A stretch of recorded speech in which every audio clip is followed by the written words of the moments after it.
aunque no palpite igual el corazón, aunque caminemos una ruta diferente, encontrarnos con palabras es mejor. Hoy conversamos como se entiende la gente, conversemos para construir un mejor camino. Háblame, cuéntame, Conversemos, ábrete y compréndete. Conversemos, tengo que escuchar muy claro. Conversemos, de manera claro.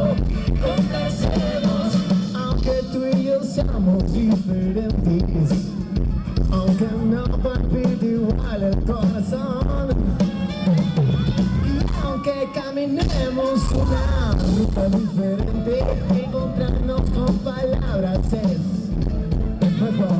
Conversamos como se entiende la gente, conversemos para